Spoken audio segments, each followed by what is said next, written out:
الحكاية بدأت في تونس سنة 2010 في بيت عيلة مكون من 5 أفراد، الأب واللي اسمه منير والأم و3 أطفال. وأصغر الأطفال دي كان الطفل ربيع صاحب القضية اللي هنتكلم عنها النهاردة، واللي كان عمره وقتها 10 سنين بس. في يوم من الأيام وبالتحديد 24 ديسمبر سنة 2010 ربيع كان رايح يجيب كارت شحن لأخته ليلى، بس مرجعش واتأخر عن العادي. بس أخته ليلى قالت أكيد هو شاف حد من أصحابه وقعد معاه. بس تمر ساعات وربيع برضه لسه مرجعش، كده في حاجة غلط. الأم نزلت تسأل أصحابه لو حد شافه في نفس الشارع اللي ساكنين فيه أهل ربيع، عمته ساكنة فيه. فالأم راحت لعمته إنه ممكن يكون قاعد معاها، بس برضه مفيش أي أثر للطفل ربيع.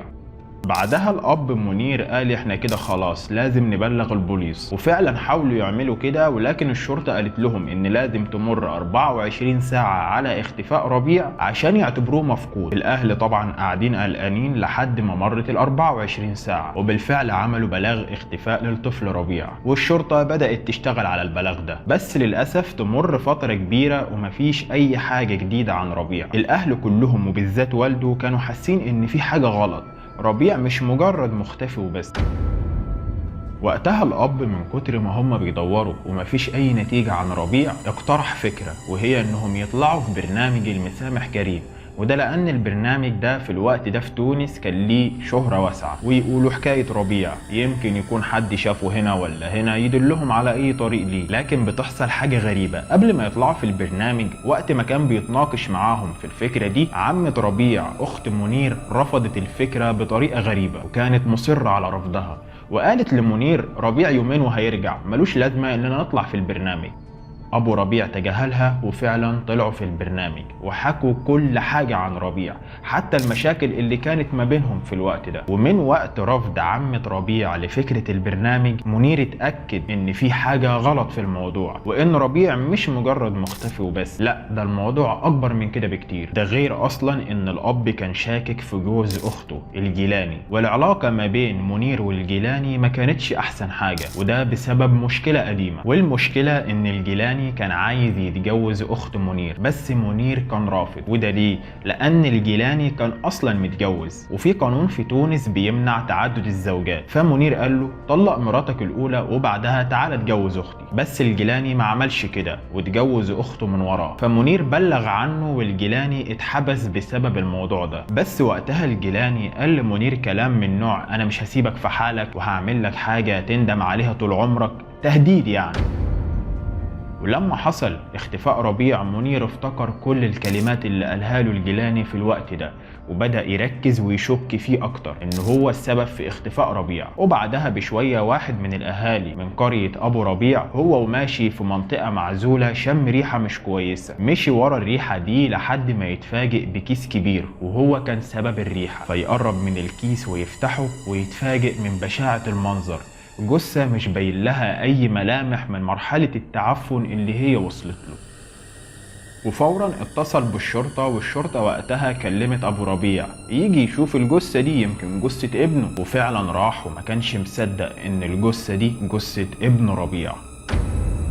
مين اللي هيكون عمل فيه كده بالوحشية والبشاعة دي؟ ربيع كان مضروب 34 طعنة، وكان فيه 17 خرم في جسمه، ده غير ان كان فيه عين مش قاعدة في مكانها اصلا، وكمان العضو التناسلي كان مقطوع. ده غير التقطيع اللي في جسمه على شكل رسومات غريبة تحس كده انها طلاسم شيطانية. ومن خلال الفحوصات قالوا لمنير ان ربيع حصل فيه كل ده وهو كان لسه عايش، وقالوا له ان اللي عمل كل ده حد انت اكيد تعرفه او من اهل القرية، لان الجثة ما كانتش بعيدة عن البيت. وقتها منير اتهم الجيلاني في اللي حصل لابنه، وفعلا تم القبض على الجيلاني، ولكن لعدم ثبوت الادلة الكافية يخرج بعدها بفترة صغيرة. وطبعا الرأي العام كان مقلوب وقتها على الجيلاني وضده بسبب بشاعة الجريمة. فالجيلاني طلع في برنامج المسامح كريم عشان يبرئ نفسه قدام الناس، وقعد يحلف اكتر من مرة انه ملوش علاقة باللي حصل لربيع، وانه قد ايه زعلان على فراقه واللي حصل له. اقسم بالله اقسم بالله اقسم بالله لو يعرضوا علي مال الدنيا جميع انواع المنشآت المزروعه في العالم، قولوا لي انا العبد اللي نحكي معك قم بالعمليه هذه مستحيل. شو باش نقول لك؟ بس بعد الحلقة دي ظهر شخص قلب موازين القضية كلها، وهو عبد الستار. مين عبد الستار؟ عبد الستار كان مع الجيلاني في الحبس وقت ما كانوا بيحققوا معاه بسبب القضية دي، وهم محبوسين اتناقشوا في الكلام او بلغة تانية فضفضوا لبعض، والجيلاني حكاله وقال له ان هم متهمينه في قتل ابنهم ربيع. وقتها عبد الستار سأل سؤال للجيلاني وقال له هو انت فعلا قتلت الولد ولا محبوس ظلم؟ وقتها الجيلاني قال له انا فعلا قتلته، بس مش انا لوحدي، انا ومراتي كانت معايا. مراته دي اللي هي عمة ربيع. والجيلاني كان بيتناقش مع عبد الستار انه ازاي يقدر يخرج منها، ولكن زي ما قلت لعدم ثبوت الادله الكافيه عليه خرج بعدها بفتره صغيره. عبد الستار شاف الجيلاني في البرنامج بطريق الصدفه، ولما سمعوا انه قد ايه بيحلف انه ما عملش كده، وكمان لما سمع الجريمه وعرف الطريقه اللي مات بيها ربيع، ضميره صحي ومعرفش يسكت. وبعد ما الحلقه خلصت عبد الستار بدا يدور على بيت ربيع، عايز يقابل اي حد من اهله، وفعلا وصل البيت وقابل منير ابو ربيع وحكاله على كل حاجه حصلت بينه وبين الجيلاني. وقتها ابو ربيع خده من البيت وطلعوا على الشرطه عشان يحكي لهم على كل حاجه حصلت بين عبد الستار والجيلاني، والشرطه تقبض تاني على الجيلاني، بس في المره دي ضغطوا عليه لحد ما اعترف لهم على كل حاجه. ومن وسط الكلام اللي قاله الجيلاني ان مش بس مراته هي اللي مشتركه معاه في الجريمه دي اللي هي عمة ربيع، ده كمان عمته التانية مشتركة معاهم في الجريمة، ودي هي اللي راحت اخدته من عند البيت. انتوا متخيلين 2 من عماته يشتركوا في قتله؟ طيب هم عملوا كده ليه؟ القصة بدأت في انهم قابلوا ساحر لانهم عايزين يطلعوا الكنز اللي تحت البيت، والساحر قال لهم ان في شرط عشان الكنز ده يطلع، والشرط انكم تقتلوا طفل وتضحوا بيه من نفس العيلة. ووقتها ما لقيوش غير ابن اخوهم ربيع.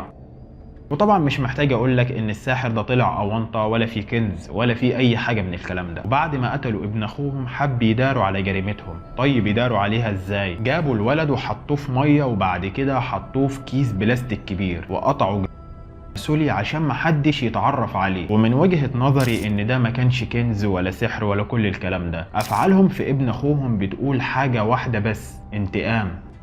طبعا بعدها على طول الشرطة بتقبض على عمات ربيع وابن الجيلاني وكمان الساحر اللي قال لهم على الطريقة. وتيجي سنة 2021 ويصدر حكم الإعدام ليهم كلهم. موقف منير هنا صعب بصراحة، ابنه مات، لا وكمان 2 من إخواته يشتركوا في قتله. وبس كده، ده كان فيديو النهاردة، ويا رب يكون الفيديو عجبكم. ما تنسوش تكتبوا آرائكم في الكومنتات، وكمان تكتبوا المواضيع اللي حابين نتكلم عنها الفترة اللي جاية. ده الانستجرام بتاعي. وبس كده، كان معاكم طه، اشوفكم على خير.